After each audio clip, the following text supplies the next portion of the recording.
Step into realms where the heart takes flight, where strategy meets the edge of night. The Dungeons, Dragons, and Psychology Podcast. Prepare your mind. Now be our guest.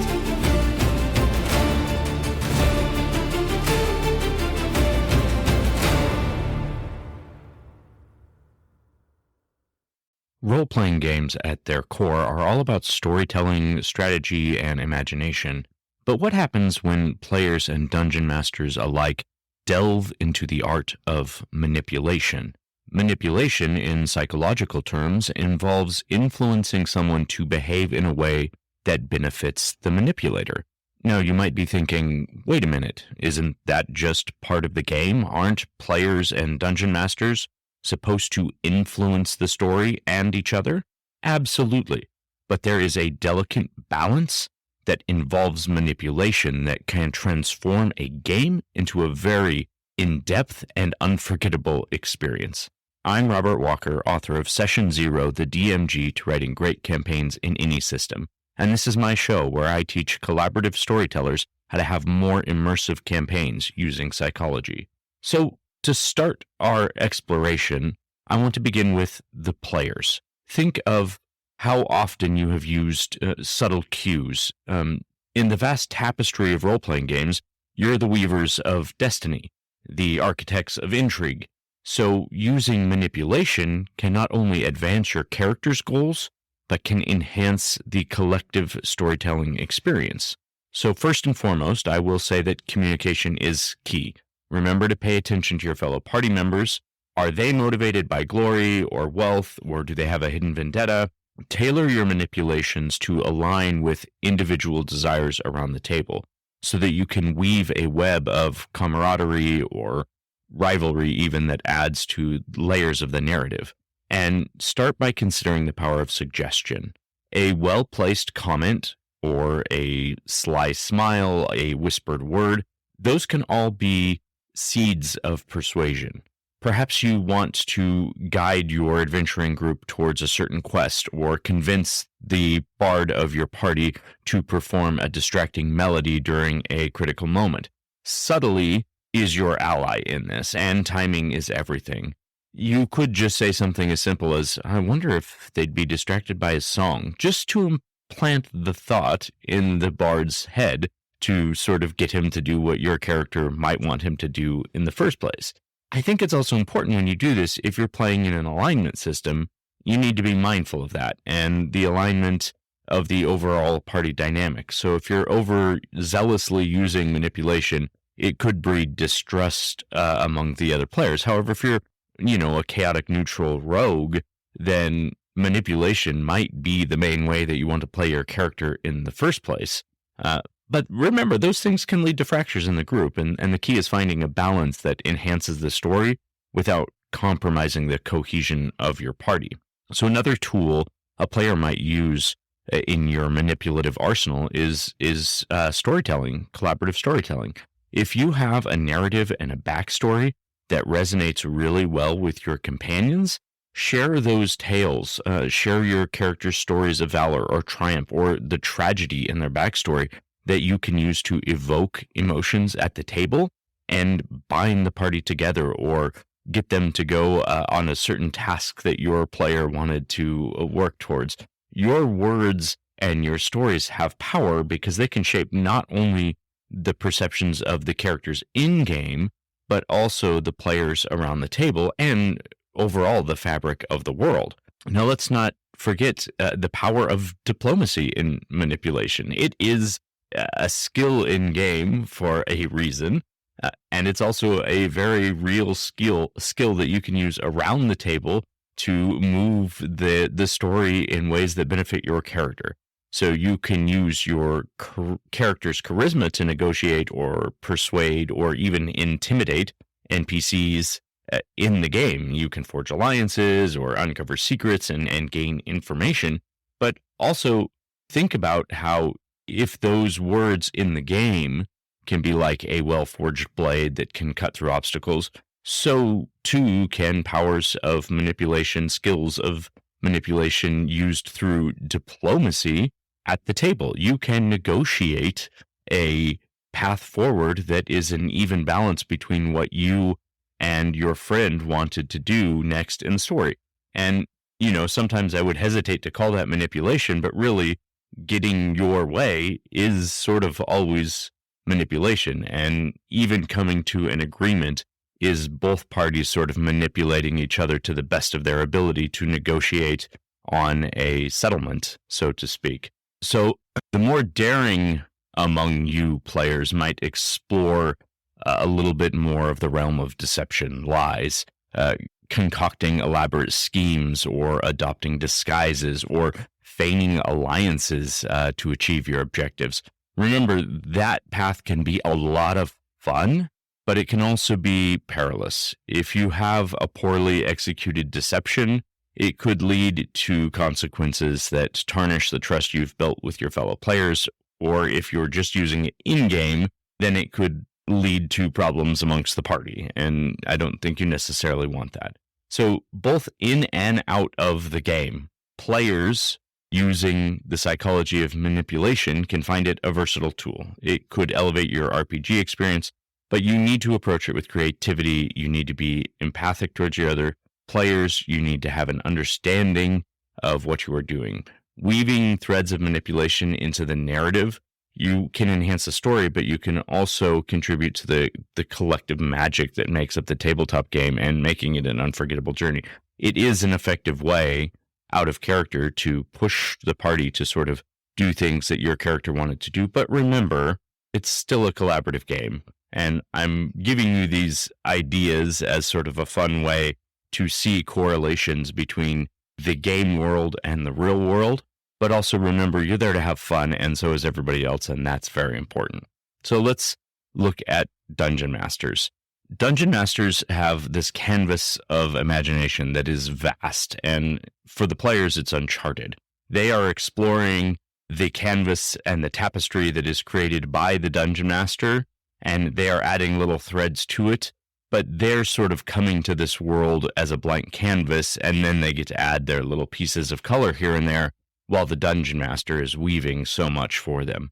As we look at the ways that psychology of manipulation can be used by the Dungeon Master, consider the impact of narrative decisions. I think that's very important to say right up front.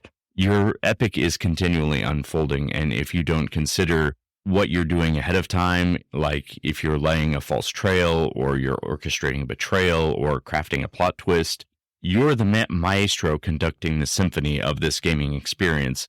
And if you're just waving your arms around haphazardly, just trying to incorporate things, it's not going to sound good, right? Like you need to be thoughtful of where you're going when you want to use misdirection. So let's start with that. Like a skilled illusionist, you can plant false clues, creating a very misleading narrative. You can guide your players down an unexpected path, like a seemingly benevolent NPC that they've befriended can turn out to be something that they're not, or a prophecy that they've been following can actually end up leading them astray and taking them away from where they're supposed to be rather than towards what their destiny is supposed to have them do. Misdirection can help keep your players on their toes, and you get to watch as they unravel the mysteries of the tapestry that you've made. Next, betrayals. Betrayals are one that I incorporate quite a bit, but they do need to be executed with a bit of finesse to be a powerful narrative tool. So introducing NPCs who initially seem trustworthy, but might harbor hidden agendas, or unveil an alliance that then crumbles under the weight of deception. The shock and the emotional impact of a well-timed betrayal can really elevate your campaign to new heights and leave a very lasting impression on your players. If you've been listening to the show for a while, likely you've already heard about the great betrayal that I orchestrated in one of my games by having, from the very beginning of the game, one of the players was the big bad evil guy of the whole campaign that the party was working against, but he was in the party with them, and they didn't realize it until 3 or 4 sessions to the end when he betrayed them by basically stabbing in the back one of the PC's cohorts and really just wreaking havoc as he announced himself, leaving a cliffhanger on the game. And if you've listened, you've heard how the players who are in this game still describe this as, at the time, one of the greatest betrayals they'd ever experienced, and how mad they were. But now, and coming back to it, like one of the greatest moments in their gaming history ever, because it was so emotionally evocative for them. So consider that sort of a thing, but also don't overdo it. Make it count and make it thoughtful. Don't just do it for the excitement of making it happen. Make sure that you plan it. And when you plan it well and it goes off the way you want it to, it is as awesome for the DM as it is for the players. I can tell you that. So let's talk about the cornerstone of my storytelling, which is plot twists. They are unexpected turns that can redefine a narrative and keep your players engaged. It can be the sudden reappearance of a presumed dead character, or a revelation that alters the course of prophecy, or a twist that challenges the very nature of reality within the game world. They are, to me, a spice that keeps a story flavorful and unpredictable, and the plot twist moments are sort of those that really just become the things that you remember the most, in my opinion. We're going to get a little more into the plot twist as an idea in Tricks of the Trade today, but I just want to tell you that they're like my favorite storytelling tool. I'm sure you figured that out by now, but I will just remind you of it one more time because I think they're so wonderful. Next, let's talk about moral ambiguity, which would be introducing dilemmas into the story that force your players to question their own character's convictions. So here you're blurring the lines between what's right and what's wrong, and this can add a lot of depth to the narrative and foster character development and meaningful decision-making. It can also help people cement the way that they want their characters' personalities to be, because this is the time where they actually have to make those choices of what would my character do in a difficult situation. The choices that they make in the face of moral ambiguity shapes their characters and the trajectory of the campaign. So one thing I would caution you about on this is don't include a really drastic moral choice if it is going to alter the way that the campaign's going in a way that you're not prepared to handle. Like if you're giving your characters the opportunity to, choose the good side versus the bad side and either become evil or remain heroes, but you don't want your game to go evil, you probably shouldn't give them that choice because they might take it. They may not be heroic when it finally comes down to the decision. They might want the power and the wealth and whatever is promised to them by the big bad evil guy to join their side. And that could completely dismantle a campaign if you're not ready for that decision to be made. So remember that manipulation is a great tool for dungeon masters to shape the narrative landscape and create a memorable gaming experience, but wield it wisely. Too much manipulation can fracture the trust between you and the players. You need to strive for that delicate balance that keeps tensions high, keeps the story engaging, and keeps the players invested in the unfolding saga. Let's head over to Tricks of the Trade. So for today in Tricks of the Trade, I want to unveil some specific examples of how to use plot twists, those narrative gems that I love so much that I feel elevate your tabletop experience to new heights. So remember, a well-executed plot twist isn't just a momentary shock. It's a carefully crafted revelation that reshapes the landscape of your campaign. So let's look first at the prodigal ally returning. So imagine a scenario where in the heat of a battle, a familiar face emerges from the shadows. It's a trusted ally, presumed lost or perhaps even dead, and they re-enter with the fray of a mysterious tale of survival. This unexpected return can provide a surge of emotion for the players, but also can introduce a wealth of new questions about how did they survive, what secrets perhaps have they uncovered during their absence. This reunion can become a catalyst for a fresh chapter in the story and weave threads of the past into the fabric of the present. One thing I will caution you with on this is make sure that this is planned and this is not just something you throw in because a battle is not going in favor of the party. I honestly think that this works best when the party has made a decision to abandon a battle on their own and you still let them abandon that battle. Then the ally can return to maybe help them escape, not help them win the battle.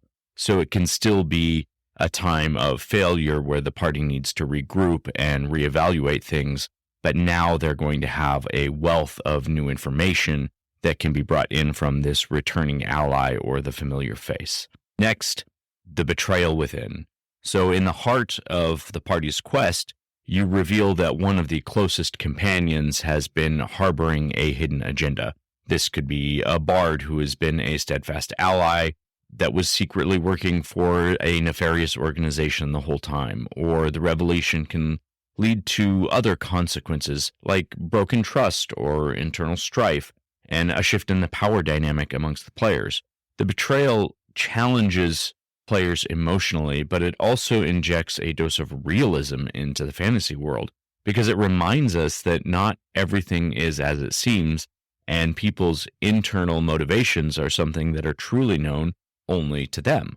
So again, this is something that has worked very well for me in some games, the betrayal, but don't overuse this one. Especially don't overuse it if you are having somebody else in the party involved in it the way that I did. If I did that in every game, nobody would ever trust any game that I ran because they would always know that one of the party members was working against them. And I think that can be fun once or twice.